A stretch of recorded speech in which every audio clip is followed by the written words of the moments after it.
தேவனே நான் ஓமதண்டையில் இன்னும் நெருங்கி சேர்வதே என் ஆவல் பூமியில். மார்க் 8:25.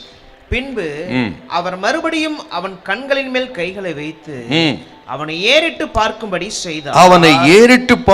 செய்தார். அப்பொழுது அவன் சொஸ்தமடைந்து யாவரையும் தெளிவாய் கண்டான். ஆண்டவர் அவன் கண்களின் மேல் உமிழ்ந்து எதையாகிலும் காண்கிறாய் என்று கேட்டார். நடக்கிற மனிதர்களை மரங்களைப் போல பார்க்கிறேன் என்று சொன்னான். மறுபடியும் ஆண்டவர் தொட்ட பொழுது அவன் தெளிவாய் கண்டான் அப்படின்னு நம்ம பார்க்கிறோம்.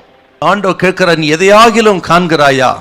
அதற்கு அவன் சொன்னான், நடக்கிற மனிதர்களை மரங்களைப் போல பார்க்கிறேன். என்னத்தை பார்த்தானோ பார்த்ததை பார்த்தபடி உள்ளபடியே சொன்னான். பாருங்க, இது ஒரு உண்மையான அறிக்கை. பாருங்க, ஆண்டவர் நமக்கு செய்கிற காரியங்களை சொல்லுவதில் நாம் உண்மையா இருக்கணும்.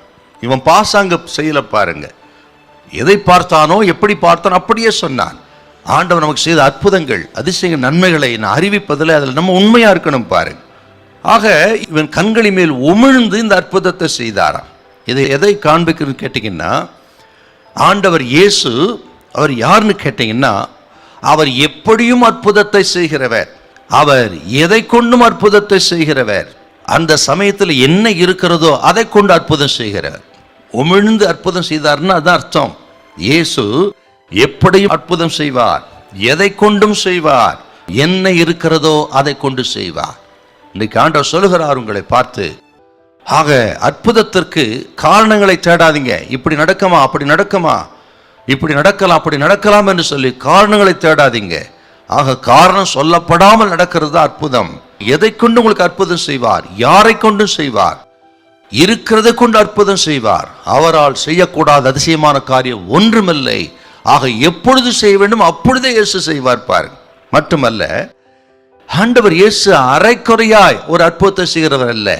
இவன் முதல் விசை தொட்டு அவன் சரியாய் பார்வையடையவில்லை, அதை அப்படியே விட்டு போகல. பாருங்க, மறுபடியும் தொட்டு அவனுக்கு பரிபூர்ண சுகத்தை கொடுத்தார் என்றால் ஆண்டவர் இயேசு அரைகுறையாய் ஒரு மனுஷனை ஆசீர்வதிக்கிறவர் அல்ல.